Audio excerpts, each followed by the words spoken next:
Hello everyone, my name is Zard, welcome back to another video. Today I'll be taking a look at LEGO Star Wars set number 75107.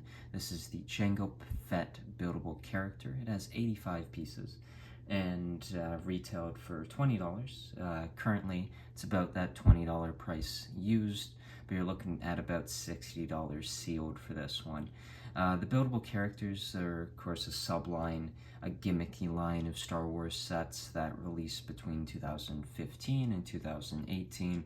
We've seen these gimmicky style sets for forever. You now have the mechs.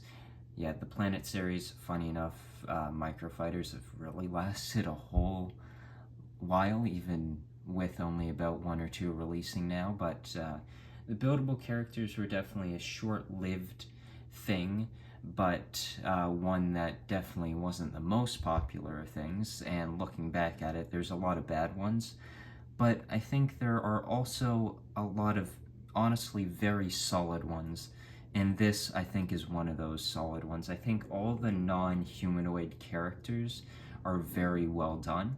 And this Jango Fett, I think, is no different. Of course, these buildable characters are utilizing the Bionicle Hero Factory style of parts to create these buildable characters.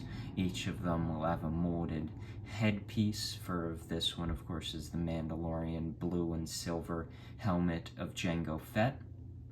Now, one thing about this set that I think is really cool that you won't really see on maybe the minifigure is they do utilize a decent amount of silvery, shiny pieces on this, which, of course, this is on a much larger scale. You can't really capture it on a minifigure, but they do have some really nice details added to him. He's going to have two blasters, his jetpack, and then a bunch of different printed pieces for the torso, as well as the leg armor bits.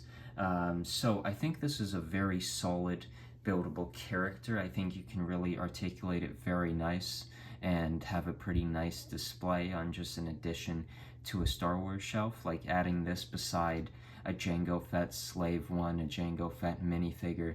If the potentially somewhat rumored Jango Fett helmet comes to pass, there's like a bunch of things about a Bo-Katan or a Jango Fett helmet being rumored, and if Jango Fett does come to pass, this is a cool set to display by that, I think. So the articulation with this figure, you've got articulation at the hips, the knees, and then the ankles into the legs. You're going to have that sand blue and silver design at the arms. You have it at the hands, the elbows, and then right just at the shoulders. So you can really position them however you'd like. And then the body is just a singular large piece that you would see on any Bionicle Hero Factory style of character. The head is able to swivel relatively easily and look up. You can look a little bit down, but his armor definitely sort of is a bit of a issue with him. The side of the arm is slightly different from the other one, with a little bit of a rocket there represented. And then when you move around the back, this definitely isn't the most pleasant looking bit of Jango Fett. You'll see the jetpack, which doesn't look all that great, but is represented. And then, of course, you have the back side of the legs, which don't look the best. But I do think that this buildable character is very cool looking, and I think you can really position them quite nice. I think the buildable character line is a cool one that, I don't know, of course, in 2018 they did cancel a couple sets that would have been pretty cool. There was the 501st with ATRT, as well as a Super Battle Droid, both of which, especially that Super Battle Droid, I think would have been very, very cool. And I think the biggest issue with these characters is that, first off, they probably released too many of them, and second, the humanoid ones just did not look good. Of course, there were certain pairings. You would have Darth Vader and Luke Skywalker from Return of the Jedi. With this Jango Fett released alongside it, you had Obi-Wan Kenobi. Of course, that didn't really all that work. It was a Revenge of the Sith Obi-Wan, which worked a lot better with the Commander Cody that released alongside this. But there's different pairings like that I think you can do with these that look quite nice. Overall, I think the Jango Fett buildable character is a very solid one. I really like the molded helmet. And then there's some really cool printed elements in this one. And like a lot of buildable characters, they're not all that expensive to go out and get now after they've been retired for now 8 years for this one.